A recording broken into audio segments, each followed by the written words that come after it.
일본에 가는 이유가 가성비잖아요. 다른 나라도 마찬가지입니다. 유럽이나 북미나 뭐 이쪽 사람들도, 심지어는 동남아시아 사람들도 일본 가성비다 그러면서 일본을 찾아가고 있거든요. 이렇게 비싸게 계속 올라가다 보면은 아무래도 가성비에 대한 메리트가 떨어지겠죠. 그렇게 되면 찾아가는 사람이 적어질 거라고 생각을 합니다.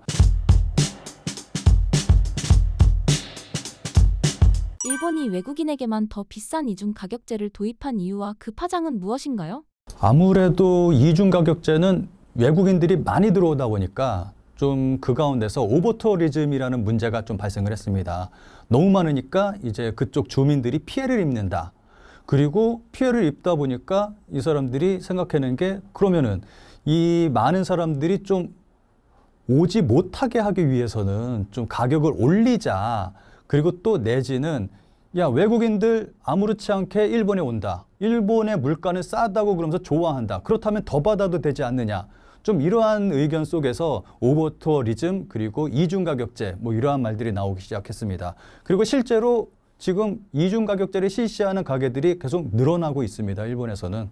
뭐 그것 때문에 좀 논란도 많이 있긴 한데 지금 이중가격제가 계속 일본에서는 늘어나고 있고, 그리고 또 하나 보면은 일본에 새로운 테마파크가 하나 생겼어요. 오키나와 쪽에. 놀랍게도 테마파크에서 이중가격제를 또 실시를 했습니다. 새로 생겨났는데 외국인한테만 돈을 더 많이 받는, 좀 이런 것 때문에 일본에서는 좀 시끄럽습니다.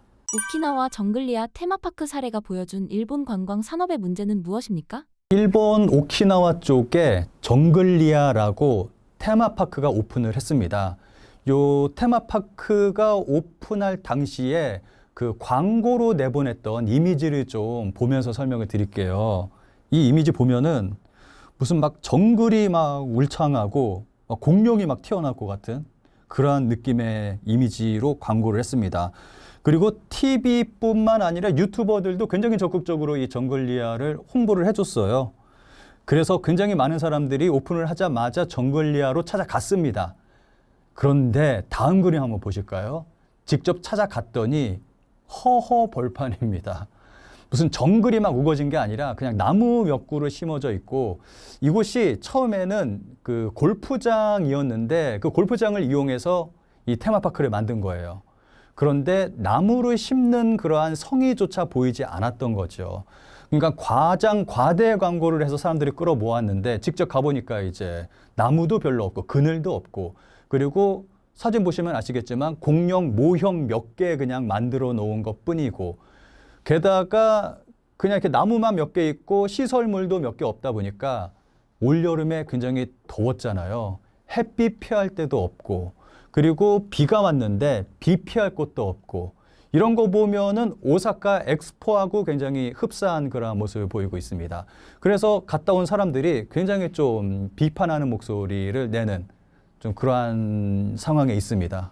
내국인, 외국인 차등 요금이 차별 논란으로 번지는 이유는 무엇인가요? 이중가격제라고 하면은 아무래도 좀 차별적인 그러한 의미를 가지고 있기 때문에 동등하게 돈을 받는 게 아니라 외국인이라는 이유로 돈을 더 받는다 라면은 이건 외국인 차별이잖아요. 그래서 이것 때문에 좀 반대하는 측면에 있는 사람들도 꽤 있습니다.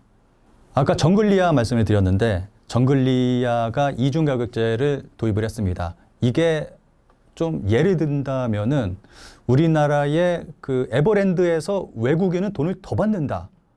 그러면은 우리나라 사람들 같은 경우는 이상하게 생각할 거 아니에요. 왜 그러나 그렇게 생각을 할 거예요, 아마.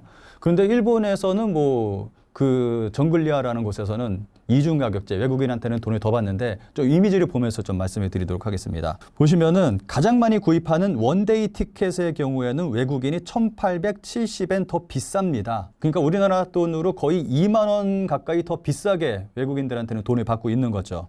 심지어는 이 정글리아의 쿨재팬 자금 80억 엔이 들어갔습니다. 그러니까 한 800억 원 정도가 이 정글리아에 투입이 됐다고 볼 수가 있는 거죠.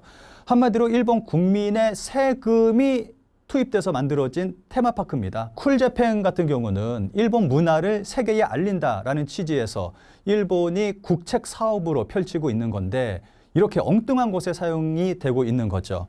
이렇다는 것은 정말 엉뚱한 곳에서 너도 나도 좀 눈먼 돈 가지고 사업을 해보자라는 그러한 모습으로 좀 볼 수가 있습니다. 그래서 이 정글리아의 이상한 자금 흐름을 추적하는 뭐 언론, 어떠한 그 관심 있는 사람들, 좀 이런 사람들이 좀 있습니다. 좀 이상하다. 자금의 흐름이 이쪽으로 이상하게 흘러간다 라면서 좀 얘기를 하면서 이거를 추적하는 사람들이 있습니다. 숙박세, 관광세, 출국세에 이어 제2의 스타 도입까지 일본 관광은 왜 점점 비싸지고 있나요? 아무래도 사람이 많으니까, 많이 오니까, 그리고 또 오버투어리즘에 대한 또 논란이 또 일다 보니까 좀 거기서 이러한 것들을 만들어내는 것 같아요. 지금 보면은 최근에 일본에서 참정당이 굉장히 약진하면서 일본에서 좀 그 크게 이슈가 됐었죠. 참정당이 나오면서 다른 정당들도 다 같이 좀 우편향되는 그런 모습을 보였습니다. 게다가 뭐 이 영상이 언제 나갈지는 모르겠지만 그 이번에 자민당 총재 선거 때 그 대부분의 그 후보들이 외국인 정책에 대해서 굉장히 강조하면서 이야기를 했어요. 이거는 참정당의 영향입니다. 참정당이 외국인 배제 정책을 내놓음으로 인해서 일본 국민들의 지지를 강력하게 받았단 말이죠. 그러다 보니까 자민당도 이러한 부분에서 좀 이야기를 하고 있는 겁니다. 좀 그래서 이게 오버투어리즘도 좀 그쪽 방면에서 저는 좀 볼 수 있다고 생각을 하거든요. 이 오버투어리즘이 일본 전국에 번지는 건 아닙니다. 그냥 몇몇 지역에서만 일어나는 일이고 저는 글쎄 이 정도의 외국인 인원 가지고 오버투어리즘이라고 말할 수 있을까 하는 생각이 좀 들거든요. 뭐 많이 찾는 곳이 도쿄, 오사카, 교토 그 정도인데 이제 여기서 이제 주로 오버투어리즘에 대해서 이야기를 한단 말이죠. 그런데 다른 지방 도시에서는 이걸 반대하고 있습니다. 야, 이중 가격제 안 된다. 뭐 숙박세 안 된다. 출국세 안 된다. 뭐 이런 것들을 반대하고 있어요. 야, 이렇게 되면은 오히려 이제 지방 도시 쪽으로는 외국인들이 더 안 온다. 안 그래도 안 오는데 더 안 오게 된다. 좀 이러한 얘기가 있습니다. 좀 격차가 크죠. 많이 가는 쪽하고 가지 않는 쪽하고 격차가 커서 좀 이런 부분에서도 좀 충돌이 일어나고 있습니다. 외국인 관광객들의 불만, 불매 움직임이 실제로 확산될 가능성은 어느 정도입니까? 아무래도 우리가 생각할 때 일본에 가는 이유가 가성비잖아요. 다른 나라도 마찬가지입니다. 뭐 유럽이나 뭐 북미나 뭐 이쪽 사람들도 가성비 때문에 심지어는 동남아시아 사람들도 일본 가성비다 그러면서 일본을 찾아가고 있거든요. 그러니까 이런 상황이다 보니까 계속 뭐 이중 가격이니 무슨 뭐 숙박세니 이런 걸 계속 올리고 있는 상황이고 많은 사람들이 찾다 보니까 이렇게 비싸게 계속 올라가다 보면은 아무래도 가성비에 대한 메리트가 떨어지겠죠.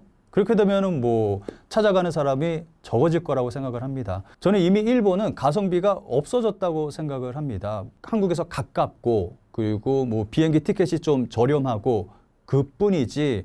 근데 일본에서 한번 숙박을 한번 하려고 하면은 숙박비가 예전에 비해서 한 2배 정도는 비싸졌어요.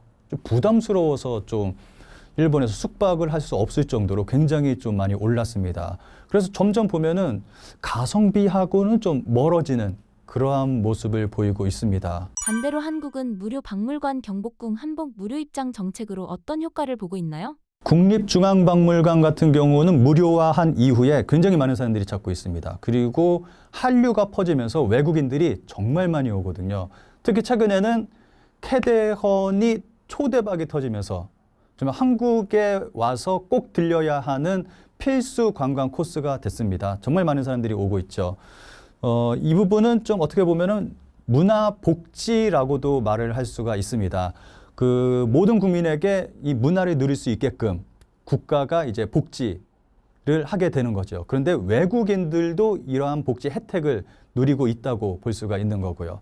그리고 경복궁에서는 뭐 한복을 입으면은 무료 입장을 하는데 경복궁 입장료가 뭐 이렇게 비싸지 않습니다. 한 3,000원인가 정도 하는데 이제 이 정책이 저는 정말 뛰어난 정책이라고 생각을 하는 게 이제 한복 무료 입장 한 이후에 경복궁 근처에 한복 대여점들이 굉장히 많이 생겨났습니다. 그리고 외국인들이 뭐 얼마 안 되는 금액이지만 그래도 무료라고 하니까 한복을 대여하고 그리고 그 한복을 입고 경복궁 안에 들어가게 됐습니다. 그러니까 자기 자신이 스스로 전통의 모습을 하고 그 전통 속으로 들어가는 실제로 체험을 하는 그러한 현상으로 이어지게 되는 거죠. 다른 나라 한번 볼까요?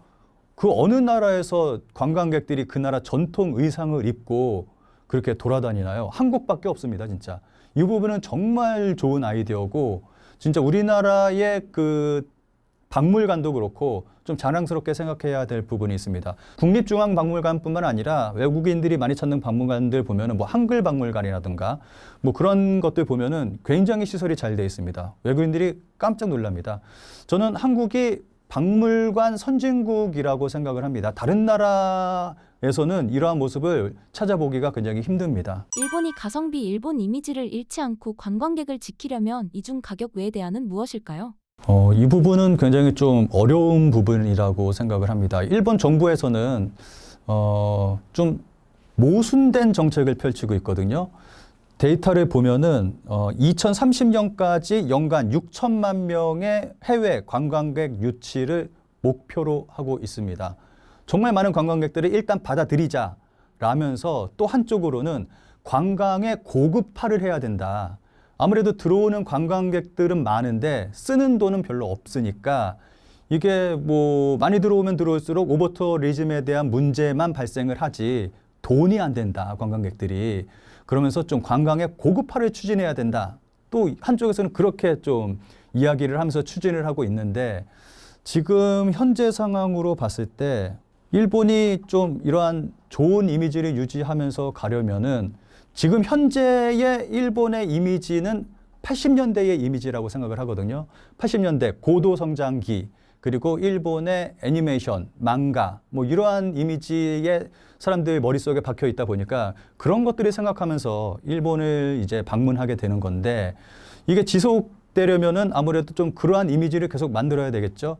요즘 한국에는 굉장히 많은 외국인들이 찾아오고 있는데 그 이유가 한류잖아요. 한국 드라마, K-팝, 그리고 최근에 캐대언이라던가 이러한 것들을 가지고 한국의 환상을 가지고 찾아오게 되는데, 일본도 이제 이러한 싸구려 여행지 뭐 이런 데서 탈피하고 싶다면은 한국과 같이 이러한 컨텐츠, 좀 스토리를 만들어서 좀 그 외국인들을 좀 끌어들일 필요가 있다고 생각을 합니다.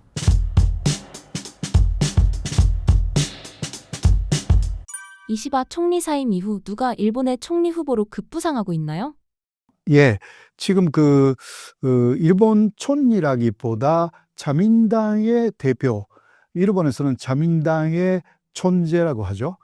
그 촌제 선거가 10월 4일에 있습니다. 그래서 먼저 자민당 촌제 누가 되느냐라는 것이 굉장히 중요한 문제이고요. 한국에서 말하면 예를 들면 어떤 당의 대표죠. 대표 선거가 먼저 있어가지고 그 다음에 국회에서 여러 당의 대표들이 나와서 촌리를 뽑는 그런 순서로 가는데요. 그래서 가장 중요한 것은 현재까지는 자민당의 존재가 되면 그냥 자민당의 과반수를 갖고 있었기 때문에 그냥 그 국회에 가도 촌리가 되었습니다. 그런데 이번에는 또 아니기 때문에요.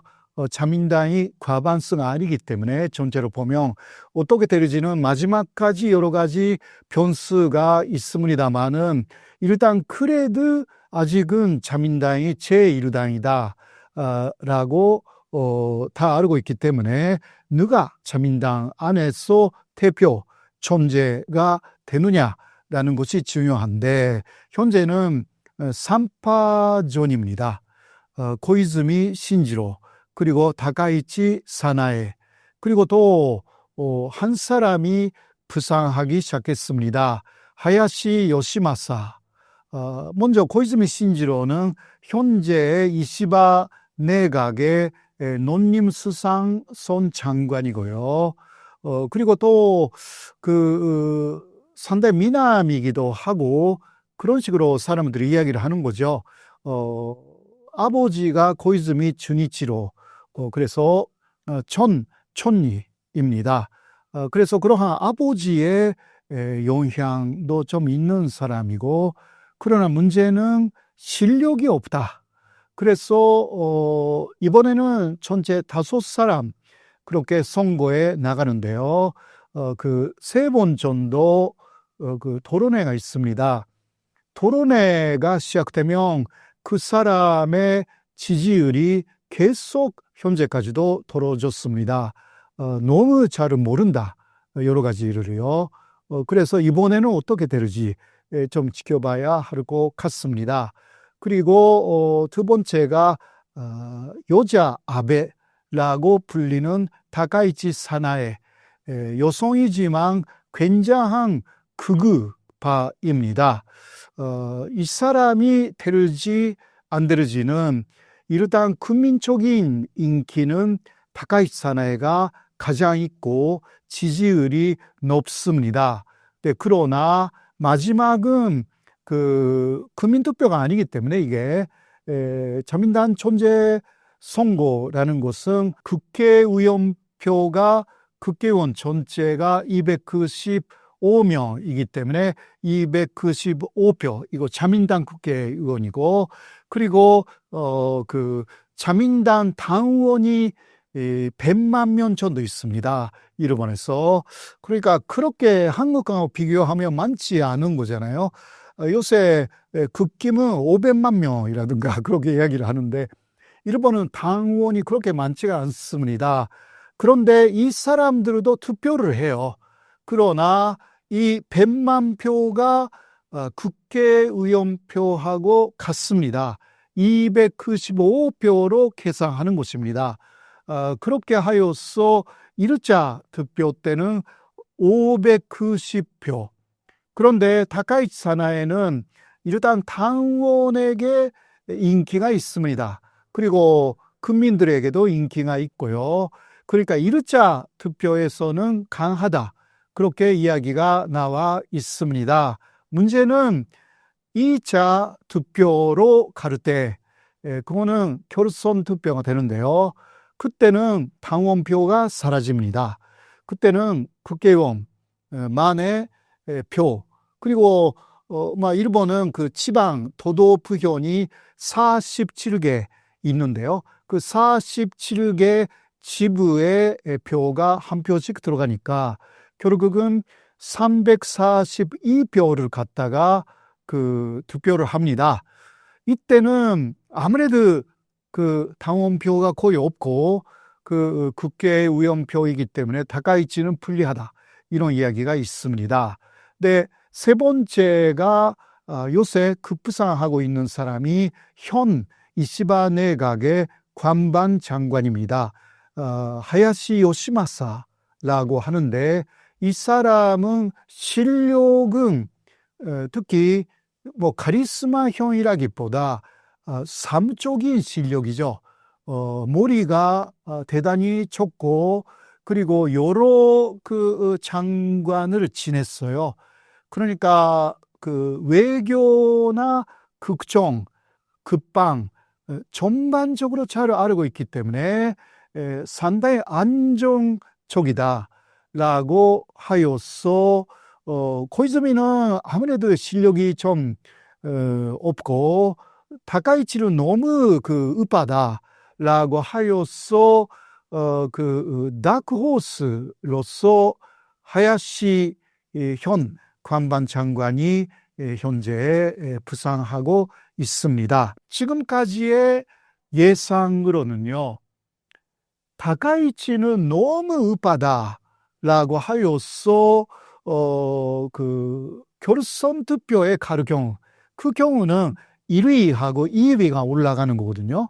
네, 그때는 국회의원표가 많기 때문에 다카이치는 안 된다라는 국회의원들이 지금 굉장히 많아지고 있습니다. 거의 60%에서 70%의 국회의원은 그 코이즈미 혹은 하야시에 투표하겠다. 이런 식으로 나타나 있어가지고 1차 투표 때 다카이치가 압도적으로 그러니까 590표 중에서 1차 투표 때 완전히 과반수를 넘겨버리며 그것으로 끝납니다. 결선까지 가지 않습니다. 네, 그렇지 않고 2차까지 갈 경우는 당원표가 사라지기 때문에 다카이치는 어렵다. 그런데 거의 2차까지 갈 것이다 라고 예상하고 되고 있습니다. 현재는 그러한 상황이고요. 사실 1년 전에도 비슷한 상황이었어요. 코이즈미가 가장 인기가 있었고, 다카이치가 두 번째 전도였고, 이시바는 세 번째 전도였어요. 그거 지난번에 1년 전이었습니다. 그런데 코이즈미가 그 토론회에서 계속 그 인기가 떨어졌습니다. 많은 당원들이 이 사람을 일본의 총리로 만든다면 국가적인 수치다. 그렇게까지 느낀 정도로 실력이 없습니다. 그래서 이시바가 올라가고 다카이치가 2위, 그리고 코이즈미는 1위라고 생각했는데 3위로 떨어져 버렸어요. 그래서 결선 투표에 올라간 두 사람이 다카이치하고 이시바였고, 다카이치가 가장 투표수가 많았습니다. 그런데 결선 투표에서 이시바하고 다카이치 두 사람의 대결이었는데, 다카이치가 압도적으로 1차 투표에서는 강했기 때문에 그렇다고 다시 다카이치가 1위가 되고 결정될 것이다라고 생각했는데, 다카이치를 피하려고 하는 사람들이 굉장히 많이 나타나가지고 결국은 극우 다카이치보다는 이시바가 낫다. 이거는 소거법적인 사고 방식으로 이시바가 천재가 되고 그 다음에 총리가 된 거죠. 이번에도 비슷하게 될 가능성이 있습니다. 그러니까 코이즈미가 떨어지고 하야시가 올라가고 소거법으로 다카이치가 결선 투표에서 떨어진다라는 시나리오를 굉장히 많은 사람들이 이야기하고 있습니다. 물론 이게요, 어떻게 될지는 마지막은 토지 않으면 변수가 대단히 많습니다. 근데 현재 상황에서는 많은 바보르들, 요새 바보는 아소파밖에 없지만 그 아소파 50년도 지난번에는 다카이치를 찍었어요. 그러나 이번에는 다카이치 안 찍겠다고. 그러니까 50표는 다카이치한테 사라진 거죠. 그건 크죠, 아주. 네, 기타 거의 현재 상황에서는 다카이치를 찍지 않겠다라는 사람들이 많아가지고 이제 코이즈미 혹은 하야시가 될 것이고, 우리 한국의 입장으로서는 하야시가 가장 바람직하다. 왜냐하면 예측할 수가 있는 사람이기 때문에 코이즈미 신지로는 예측할 수가 없습니다. 논리적으로 뭔가 하는 사람이 아니고요. 생각이 나는 대로 하기 때문에 굉장히 문제가 좀 있습니다. 그러나 코이즈미 신지로가 되든 혹은 하야시가 되든 그 사람들은 현재 이시바 내각의 장관들이에요. 그렇기 때문에 이시바 노선이 그대로 대부분 답습된다라는 면에서 우리로서는 다카이치가 마지막에 총리가 되어서 나타나는 것보다 훨씬 낫다. 일본에서는 다카이치가 안 된다라는 이유는 아베 신조 전 총리 때 한국과 엄청나게 싸웠잖아요. 싸워가지고 또 일본이 손해였어요, 그때. 그러니까 다시 다카이치가 되면 중국, 한국하고 엄청나게 싸울 것이다 라고 걱정하는 거죠. 지금 미국도 신뢰할 수 없는 상황에서 한일 관계, 아주 좋은 관계를 맺어야 하는 이런 상황에서 한국하고 싸우려고 하는 사람을 자민당의 천재 나아가서 일본의 총리로 해도 되는지, 일본 국회의원들도요, 머리가 돌아가고 있는 것입니다. 외국인 배제, 미군 철수, 독도를 되찾자 같은 강경 구호와 목소리가 일본 정치 담론에서 커지고 있는데, 이런 구호들이 일본 사회 불만을 대변한다고 볼 수 있을까요? 예, 맞습니다. 그런 구호를 외치는 사람들은 기본적으로 야당 쪽의 극우파, 잠전당이라든가 일본 보수당, 오히려 그쪽입니다.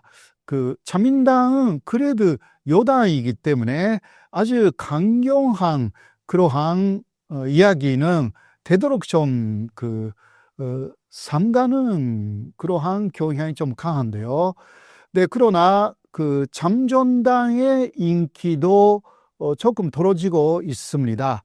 왜냐하면 너무 극우이기 때문에 아무래도 잠전당 그리고 일본 보수당에 대한 일본 전체의 평가가 다시 떨어지기 시작한 거죠. 왜냐하면 이선적으로 생각하면 예를 들면 그 잠전당 같은 사람들은요 이러한 이야기를 합니다. 난징 퇴학살이라는 거 거의 없었다. 근데 그런 것은 뭐 세계적으로 증명이 된 내용이고요. 그러니까 그런 이야기를 한다면 거기에 대해서 아는 사람들은 많으니까 이 사람들 거짓말을 많이 하네 라고 조금씩 문제가 되기 시작한 거죠. 일본 포스단도 비슷한 부분들이 있어가지고 극우적인 발언을 하면 되는 것이 아니다 라는 이야기죠. 그리고 그 사람들이 포퓰리스트이기 때문에 세금을 깎아드리겠다 이렇게 이야기를 해요. 감세를 엄청나게 주장하는 거죠. 그런데 감세 이거 좋죠. 국민의 입장으로서는. 그런데 조금 생각하는 사람들은 지금 일본의 PC 오르만데 일본의 PC요 GDP의 245% 정도예요. 세계 최고예요. 네, 그러니까 감세를 하면 PC를 갚을 수가 없게 되는 것입니다. 오히려 계속 또 PC 늘어나가지고 10년 후에 일본은 더 엄청나게 추락하고 있을 가능성이 있다. 경제적으로. 그것을 생각하는 사람들이 더 있기 때문에 그냥 감세해서 좋은 게 아니다라는 것을 어느 정도 일본인들이 알고 있어서 포퓰리즘로 감세한다. 이게 다카이치도 그렇고요. 그리고 잠전단도 그렇고 또 국민민주당 그쪽은 다 포퓰리스트라고 할 수가 있어요. 근데 그 사람들은 또 국민민주당은 아니지만 극우예요. 또 극우가 되게 많아. 극우 플러스 감세예요. 그러니까 일본 국민들은 극우라기보다 감세라는데 내 지금 생활이 어려우니까 감세라고 하면 좋잖아요. 그래서 지지를 보내는 것 뿐입니다. 그렇기 때문에 오히려 그런 극우파가 감세를 너무 이야기를 해가지고 그래도 조금 일본 경제를 알고 있는 사람들은 내 개인은 좋다 하더라도 일본이라는 국가가 침몰한다. 이렇게 생각하니까 지지가 계속 초래식으로 가는 거죠. 다카이치에 대한 지지 초래도 극계원들 중에 지지죠. 이러한 부분이 있어요. 너무 감세라는 거 이거는 뭐 내가 한 사람의 국민으로서는 그거는 좋다 이거죠. 예. 그러나 1년, 2년, 또 10년 후를 볼 때 나라 자체가 큰 문제가 된다. 그러면 국회의원으로서 그거는 지지할 수 없는 거 아니냐. 이런 식으로 되어서 극우 그리고 다카이치 손풍 이런 것이 조금 잠재우는 그러한 분위기가 되기 시작했다라는 현상이 있습니다. 미국 포브스 발표한 강대국 순위에서 한국이 일본을 넘어섰다고 하는데요. 어떤 이야기인가요? 미국 포브스에서는 사실 세계 혁신 지수를 그렇게 기사화했다라고 할 수가 있는데 세계 혁신 지수라는 것은 와이포라는 기관이 발표한다고 합니다. 네, 그것을 일단 포브스가 기사화했다. 그렇게 볼 수가 있는데 한국은 그러니까 2024년의 수치를 올해 냈는데요. 2025년도에 그러한 발표를 보면 세계 6위입니다. 괜찮은 거죠. 네, 일본은 조금 약간 기사마다 약간 조금씩 다른데 8위라고 보도된 것도 있지만 13위 이런 것도 좀 있습니다. 아무래도 그래도 한국이 전반적으로 우위에 있는 것입니다. 여러 가지 지수가 있기는 합니다. 포브스가 와이포를 보면서 낸 여러 가지 지수가 있는데요. 근데 가장 두드러진 지수를 몇 개 말씀드리면 하나는 세계 160국 중에서 한국이 16위에 올라간 곳은 관광 지수입니다. 그래서 이것은 또 2024년 기준인데요. 물론 네, 1020만 명 정도가 한국을 찾았다. 굉장한 그러한 숫자였고, 그리고 또 이거는 뭐 내년에 전체적인 지수에 들어가겠지만 올해 2025년 7월에는 전 세계에서 한국에 온 사람들이 한 달의 기준인데 170만 명 정도 왔습니다. 이거는 현재까지 최고였다고 합니다. 그러니까 관광 인원수가 늘어난다라는 것도 이러한 포브스가 발표한 세계 랭킹에 엄청난 영향을 주는 내용이고요. 그리고 또 한국 내에 국제 행사, 국제 이벤트, 국제 전시회라든가 많이 하지 않습니까? 이런 것도 어느 정도의 규모로 몇 번 했는가라는 것을 지수로 냅니다. 예를 들면 우리는 예를 들면 서울에 강남의 코엑스라든가 부산의 백스코라든가 그런 데서 그런 국제 회의, 국제 전시회 많이 하지 않습니까? 이런 것이 그러니까 세계적인 랭킹 속에 들어갑니다. 그리고 더 중요한 것은 군사력의 부분입니다. 한국의 군사력이 지금 5위로 올라간 거 아닙니까? 그리고 이게 방위 산업의 엄청난 발전입니다. 그러니까 한국의 탱크, K-탱크를 주문하면 굉장히 빨리 온다. 그리고 저렴하다. 성능이 아주 좋다. 미국의 록히드 마틴에 주문해도 1년, 2년 걸리는데 한국에 주문하면 옛날에는요, 그냥 진짜 2주 정도로 왔대요. 요새는 너무 더 밀려가지고 한 달 정도인데 미국에 주문하는 것보다 훨씬 적고 저렴하고 성능은 거의 비슷하다. 그러니까 한국의 지금 방위 산업이 엄청나게 지금 발전하고 있습니다. 이러한 부분이 반영이 된 것입니다. 앞으로도 이런 부분들이 많이 반영이 돼가지고 한국의 세계적인 랭킹, 이게 포브스가 발표한 와이포의 그러한 랭킹뿐만이 아니라 기타 많이 있습니다. 세계적인 랭킹이요. 한국이 계속 올라갈 그러한 초력을 보이고 있는 거 아닌가 그렇게 생각합니다. 한국의 선진화된 민주주의를 일본인들이 부러워한다고 하는데요. 어떤 상황이며 이유는 무엇인가요?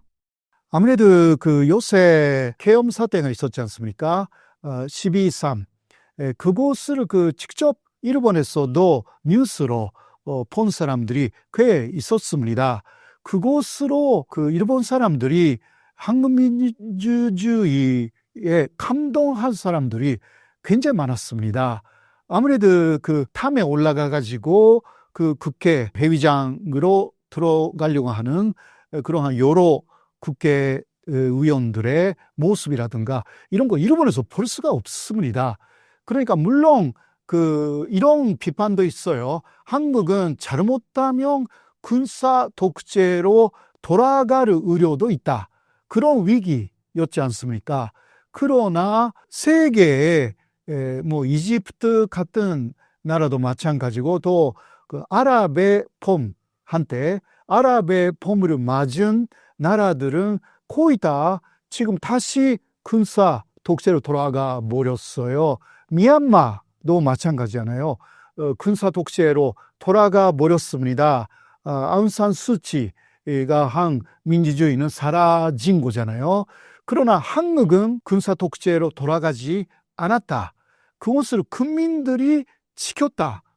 그리고 일본 안에서도 영화 서울의 봄이라든가 다 상연되었기 때문에 이러한 부분들이 일본의 한국에 관심을 갖는 그러한 사람들을 중심으로 한국 민주주의가 대단하다라는 그러한 인식을 주고 있는 것입니다. 물론 아까도 이야기했듯이 비판적인 부분도 있어요. 이거는 앞으로 계속 우리가 극복해 나가야 되는 부분. 그러니까 잘못하면 군부 독재로 갈 우려가 아직 조금이라도 남아있는 거 아니냐라는 목소리가 있기는 해요. 일본은 사실 자신들이 자신들이 싸워서 얻은 민주주의가 아니거든요. 일본은 1945년에 패전함으로 인해서 미국하고 연합군이 일본을 점령하면서 민주주의를 심어 놓은 것입니다. 일본 국민들이 민주주의를 피를 흘리면서 만든 게 아니에요. 그러니까 이런 부분은 일본 사람들이 진짜 모르는 부분들이 있어요. 세계적으로 볼 때 민주주의의 지수 같은 게 있거든요. 이게 영국의 EIU라는 에코노미스트가 내는 그러한 조사 부분이 있어요. EIU라는 기관에서 민주주의 지수를 매년 발표를 합니다. 근데 일본은 98점이에요. 100점쯤. 그러니까 상당히 성숙된 민주주의. 그러니까 일본은 군사 독재에 간다라고 아무도 생각을 안 해요. 예, 그런 것도 못돼. 거기는 평화 헌법이기 때문에 자위대의 힘이 약해요. 근데 한국은 거기에 비하면 83점입니다. 이게 왜 이런 좀 차이가 있냐 하면 한국은 북한에 대한 정보가 공개되어 있지 않다. 이 부분이 만이래요. 이 부분만 좀 도로져 있다고 합니다. 근데 그러나 같은 점수의 나라를 보면 미국이 그렇다고 합니다. 83점. 미국도 여러 가지 비밀이 있나 보죠. 또 요새는 일본 쪽에서는 트럼프가 지금 집권했기 때문에 이 민주주의 지수는 더 떨어질 것으로 예상하고 있습니다. 이러한 부분에서 한국의 민주주의는 세계적으로 봐도 높은 수준에 있고, 아까 이야기한 영국의 EIU 민주주의 지수를 계속 발표하는 이 기관에서 아시아에서 완벽한 민주주의는 세 나라라고 이야기를 해요. 그거는 일본, 한국, 대만이라고 합니다. 그거밖에 사실 없다라는 것은 사실 놀라운 부분이지만, 그건 완벽한 민주주의라는 부분에서 여러 가지 기준이 있겠습니다만은 한국은 완벽한 민주주의 속에 들어가는 곳입니다. 그것을 우리가 계속 지켜야 하고, 북한에 대해서도 공개하고 해도 되는 부분은 공개해 나가면서 조금씩 여러 가지 점수를 올리는 것이 어떨까, 그렇게 생각합니다. 한미 정상회담을 평가해 주신다면요? 예. 한미 정상회담은요, 아무래도 이재명 대통령이 처음으로 트럼프 대통령을 직접 만나가지고 이야기를 나눴지 않습니까? 네, 전체적인 인상을 보면 이재명 대통령이 엄청나게 잘했다. 일본 내에서도 그렇게 이야기를 하고 있습니다. 먼저 자세, 태도가 아주 당당하게 트럼프 앞에서 계속 트럼프를 칭찬하면서 그래도 말을 하고 싶은 것은 다 말을 했다라는 그런 평가를 내렸고요. 일본이 이재명 대통령에 대한 평가가 많이 좋아지고 있습니다. 이재명 대통령은 이념형이 아니다. 실ion적인 사람이다. 그러니까 예를 들면 사회주의라든가 자유주의 그런 식으로 얽매이지 않게 실ion적인 정책을 펼칠 수 있는 사람이다. 그런 면에서는 굉장히 선택의 폭이 넓은 사람이다. 라고 알게 되었고요. 그리고 너무 고생한 그러한 인생까지 많이 보도가 됐어요. 일본에서 소년공 때 굉장히 고생하고 또 중학교도 가지 않고 그래도 학교를 검정고시로 합격해가지고 변호사가 되었다. 이러한 부분에서 일본 사람들이 감동하는 스토리거든요. 이게 일본에서 그러한 비슷한 촌리가 있었어요. 옛날에 다나카 카쿠에이라고. 그러니까 다나카 카쿠에이 이야기가 나오면서 이재명 대통령의 이야기가 더 나오는 거예요. 일본에서. 근데 다나카 카쿠에이는 이시바의 스승이에요. 그러니까 이시바는 이재명 대통령 굉장히 좋아하는 거예요. 그러한 연결이 좀 있었고요. 네, 그러나 일본에서 한미 정상회담에 대해서 그래도 비판하는 부분이 있다고 하면 실제로 결정된 것은 거의 없었다라는 부분이죠. 그래서 지금 좀 고생하고 있다. 일본이 그 이후에 후속 조치에서 미국하고 관세 부분에서 문서를 만들어서 15%라는 관세를 결정해 버렸잖아요. 그리고 5,300억 달러 여기에 대해서도 일본은 일단 그러한 돈이 현금으로도 낼 수가 있는 여력이 있어요. 그러니까 미국이 이익이 트럼프 이내 그러니까 3년 반 정도 남아있는데 5,500억 달러 다 현금으로 내라 이거든요. 일본에 대해서. 그런데 일본은 그거 특히 소프트뱅크 같은 데가 충분히 할 수 있다는 거예요. 한국도 아마 못하는 것은 아닌데 그래도 좀 어려운 부분들이 있습니다. 5,500억 달러 일본이 그랬으니까 이쪽은 3,500억 달러 이렇게 됐잖아요. 네, 그러나 처음은 현금으로 낸다는 이야기는 아니었어요. 그러니까 한국도 현금으로 낸다라는 이야기가 아니어서 다른 여러 가지 방법으로 그리고 그냥 트럼프의 이번에 이익이 트럼프 3년 반 이내라는 이야기도 없었어요. 그런데 일본이 그런 식으로 최근에 사인해 버렸기 때문에 미국이 한국을 지금 압박하는 거잖아요. 일본처럼 하라고. 근데 그거는 무리예요.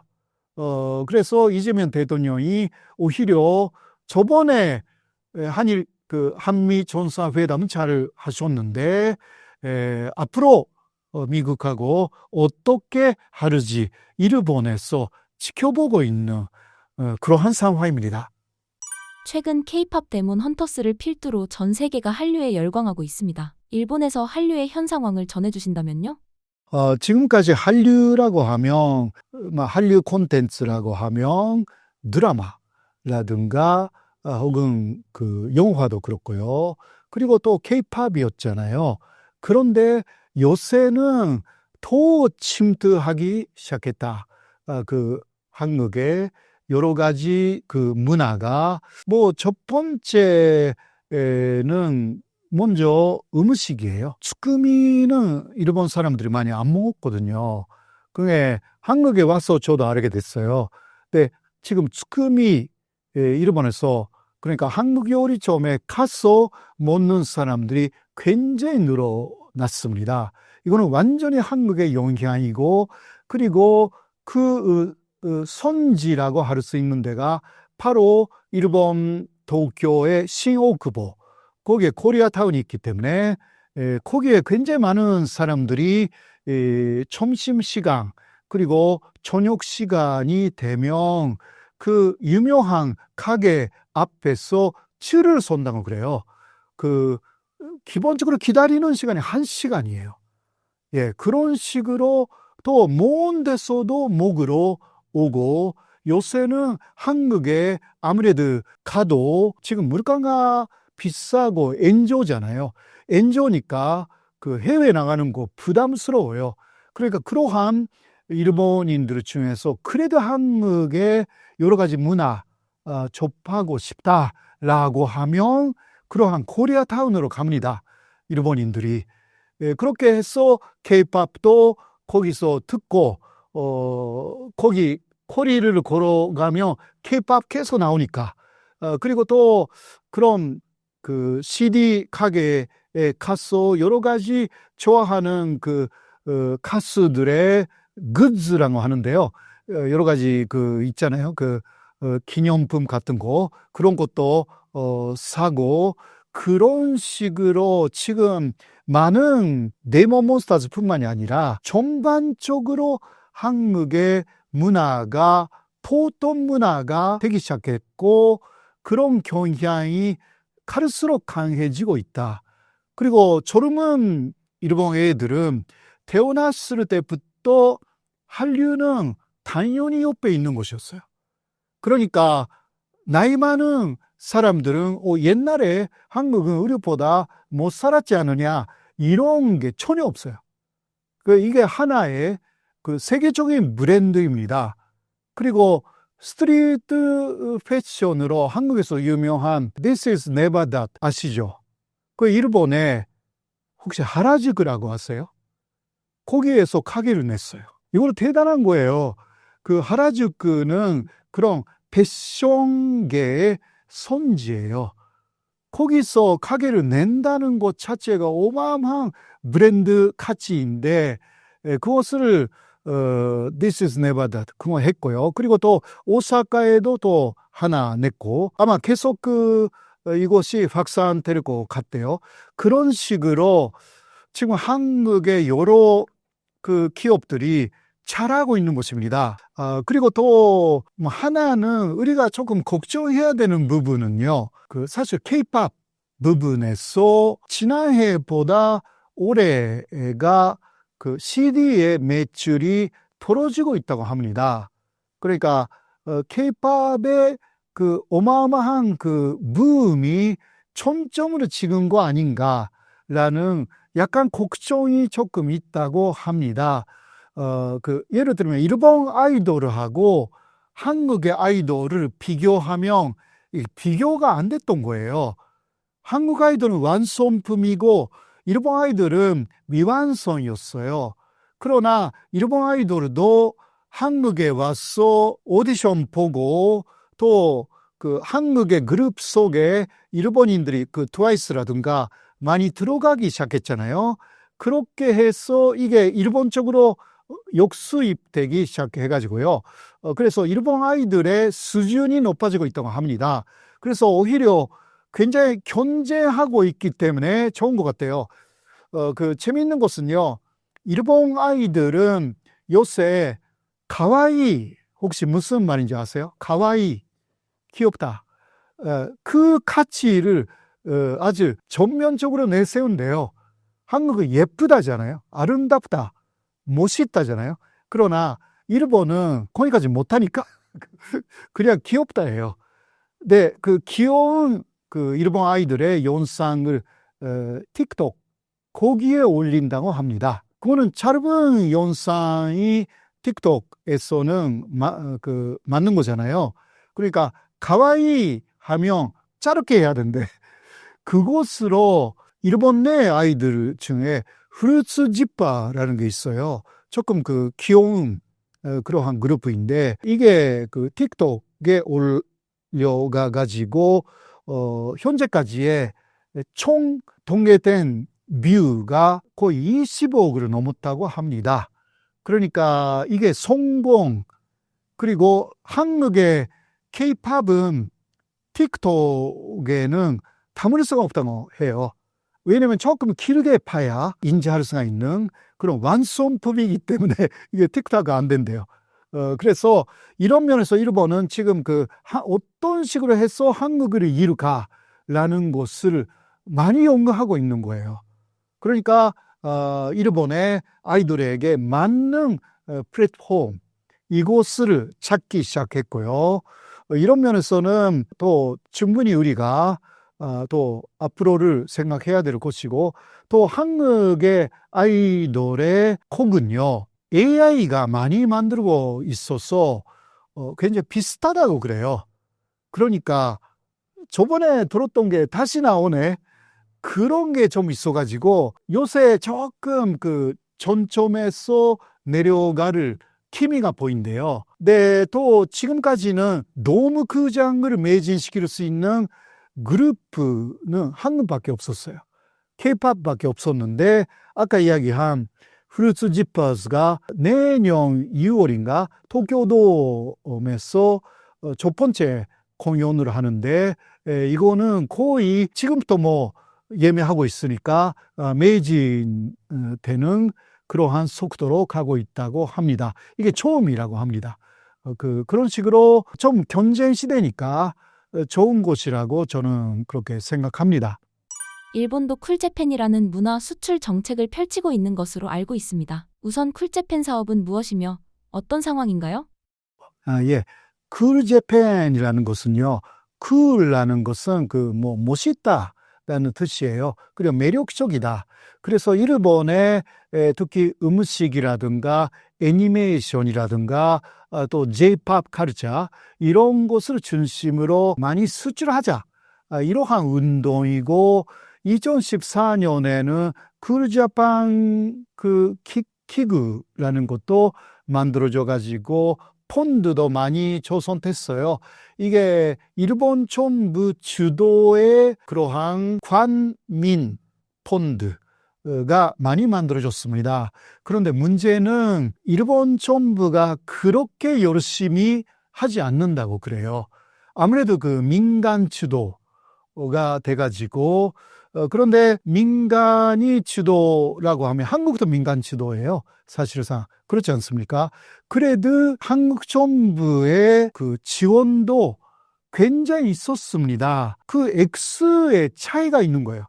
일본은 좀 민간에서 아주 잘하면 조금 도와주고 그런데 한국은 엄청나게 도와줬거든요. 특히 이명박 시대부터 이 한류에 대해서 진짜 도와주기 시작했어요. 네, 그게 현재까지 이런 식으로 아주 거대한 세계 시장을 만들었는데 일본은 지금도 조금 정부 쪽의 관여가 미비하다라는 이야기가 많이 있습니다. 아무래도 이것은 한국에서 R&D라고 있잖아요. R&D 예산은 확실하게 있어요. 한국의 국가 예산의 10%에서 15% 정도는 R&D 예산이거든요. 네, 그러나 일본에는 R&D 예산이라는 것 자체가 없습니다. 주로 기업에게 다 맡기는 구조이기 때문에 관민 펀드라고 해도 이 쿨자판도 비슷한 구조를 갖고 있어가지고 아무래도 애니메이션도 예를 들면 한국에서 지금 히트하고 있는 애니메이션이 있잖아요. 귀멸의 칼날라든가 이런 것은 열심히 나라가 더 뒷받침해주는 부분은 없고 그냥 기업들을 중심으로 하고 있기 때문에 전략이 별로예요. 저는 잘 모르겠지만 예를 들면 한국의 데모몬스타즈는 영화라기보다 영화가 되지는 않았잖아요. 그렇죠? 넷플릭스예요. 넷플릭스로 엄청나게 지금 빠져나가는 곳이고, 근데 이게 수익성은 넷플릭스가 훨씬 좋다고 합니다. 예, 그런 부분이 있어서, 그래서 전략적으로 잘 하고 있는 거 아닌 것입니다, 일본이. 이런 부분은 정부의 전문 팀이 별로 없어요. 일본은 이 부분이 약해요. 쿨재팬라고 일단 이야기는 하고 2000년대 초쯤부터 열심히 하기는 했지만 그 한국하고 비교할 때 그 열심히가 아닌 것입니다. 현재는 그런 상황입니다. 한때 게임, 만화, 애니메이션으로 세계를 호령했던 일본의 소프트 파워가 과거에 비해 그 영향력이 줄어든 근본적인 원인은 어디에 있다고 생각하십니까? 아무래도 그 한국하고 비교를 하면 일본에서도 대단히 유명한 그 엔터테인먼트 회사들이 꽤 있습니다. 예를 들면 자니즈가 유명하고요. 또 요시모토 공업이라든가 굉장히 역사가 있는 곳이 좀 있습니다. 또 몇 개 있고요. 그런데 일본에서 뭐 자니즈는 창업자의 돈성의 문제가 불거져 가지고 내부에서 무너지기 시작한 거죠. 그리고 한국의 뭐 SM도 그렇고 하이브도 그렇고 그의 오디션이라는 것을 엄청나게 했잖아요. 그리고 세계적인 오디션 그런 것을 또 이벤트로 만들어 가지고 그러나 일본은 그런 거 한 적이 없어요. 그렇기 때문에 이게 그 육성하는 방법 자체가 한국은 굉장히 대중화 시켰고요. 그것을 또 이벤트화 시켰고, 그러니까 대단히 우수한 사람들이 모아진 거죠. 수능 보는 것보다 이쪽에 예능계로, 예체능계로 가는 게 훨씬 낫다라든가, 이런 것이 아이들의 동료의 대상이 되기도 했고요. 한국에서는. 또 대학에도 예체능계 학과가 많고요. 일본은 그런 게 없어요. 그러니까 전체적인 세계적인 육성 계획에서 일본은 옛날에부터의 전통이 있는 큰 회사들이 있기는 하지만 그 사람들의 세계로 끝나버리는 것입니다. 이게 세계적인 확산 속도 그리고 능력 이런 부분이 너무 약한 거예요, 일본이. 그 요새 한국을 보고 많이 좀 배운 것 같은데 한국은 그것을 단시간에 많이 만든 거예요. 그런 차이가 있어요. 그러니까 피리가 너무 많아. 마약 문제도, 한국도 마약 문제가 없는 건 아니지만, 그래도 그거는 극히 그 일부라고 보이는데, 일본은 굉장히 구조적인 문제로 좀 되어 있어가지고, 그리고 성희롱이나 성폭행 문제, 그 연애 기숙사 안에서의 이게 계속 나와요, 사건이. 근데 이게 한국은 미투가 있었잖아요. 미투. 그 이전에는 좀 문제였는지 모르지만, 일본은 미투 자체가 거의 없기 때문에 지금도 문제가 있는 것 같아요. 그런 부분. 한국은 미투를 거치면서 다 오히려 깨끗하게 된 거죠. 어떤 면에서는. 일본은 그 앞단계예요. 전단계예요. 앞으로 어떻게 될지 모르겠지만. 한국과 다른 일본의 학교 교칙은 무엇이 있나요? 교칙은요, 사실 학교마다 조금씩 차이가 있습니다. 그런데 이게 하나의 교칙이 결정되면, 예를 들면 양말의 색깔이 검정색이 아니면 안 된다라든가, 하얀색이 아니면 안 된다라든가, 그런 게 다 있어요. 거의 모든 학교에. 그런데 그것을 좀 어기면 이게 문제가 되는 거죠. 네, 너무 그런 식으로 신경질식으로 한다라는 건데, 선생님의 입장으로서는 하나 허락하면 이거 다 무너진다. 이런 식으로 알고 있더라고요. 그리고 하나 무너지면 예를 들면 색깔을 하나 늘렸다 하면 또 다른 데서 이것도 되는 거 아니냐 해가지고 또 늘려가지고 결국은 다 완전히 엉망진창이 된다.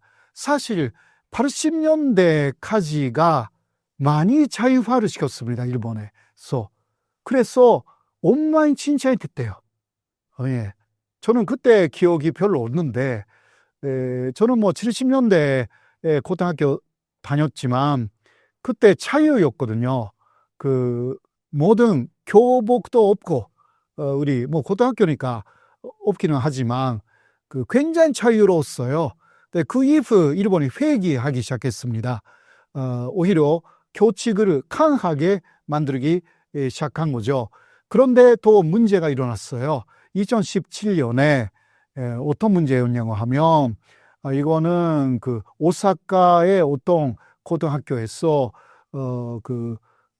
타고난 갈색 머리인데 그게 검정 머리가 아니면 안 된다고 해가지고 갈색은 안 된다고 해서 이제 선생님이 그 학생이 오히려 무너뜨렸다고 생각한 거죠. 그래서 검정 색깔로 하고 와라 라고 한 게 문제가 됩니다. 그 학생하고 그 학부모가 그 학교를 고소를 해요. 이러한 사건이 있었습니다. 2017년입니다.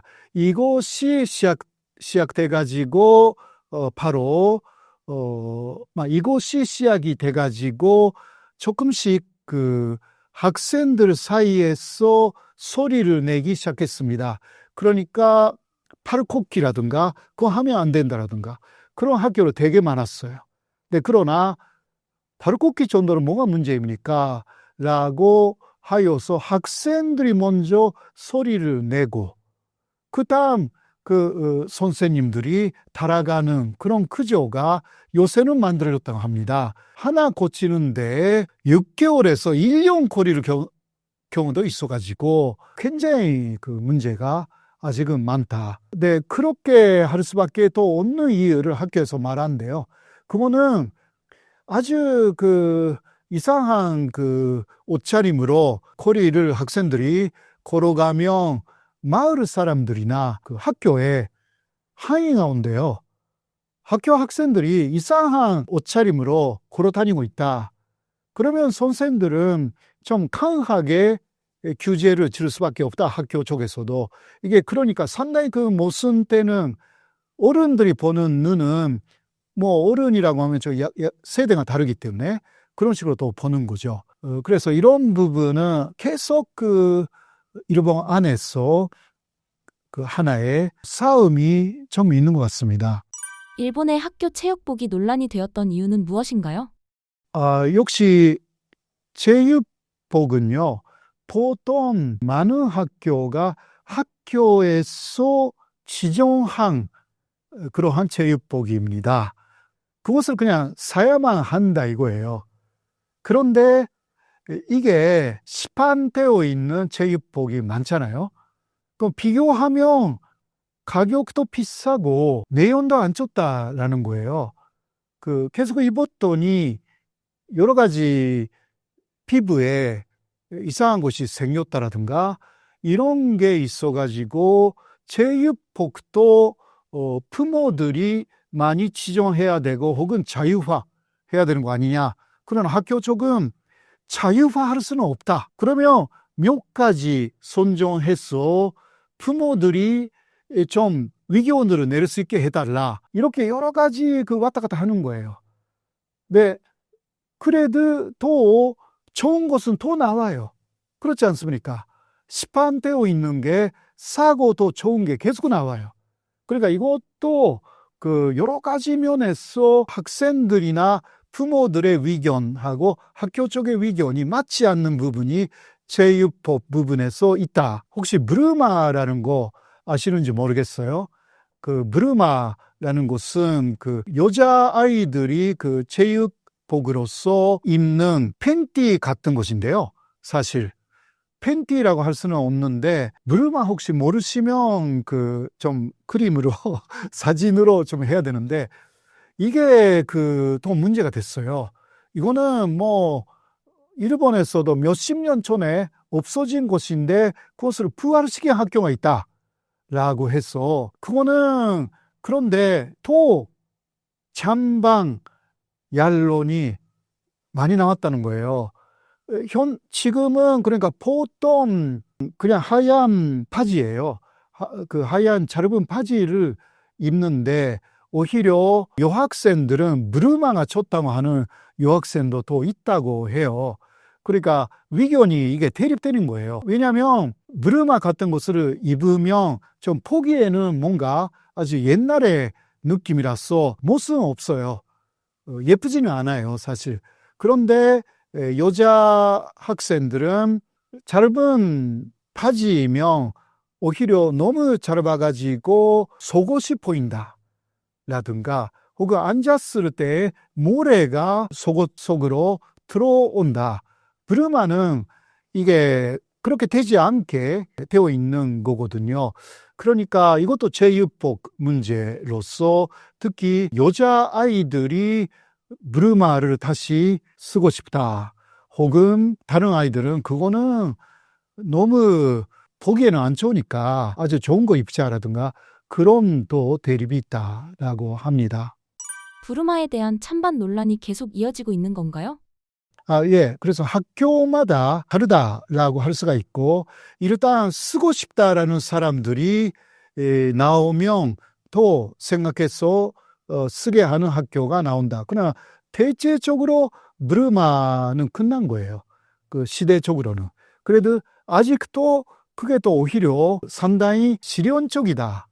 그리고 브르마는 그냥 집에서 잠잘 때도 굉장히 편하다고 하는 그런 아이들도 있다고 하네요.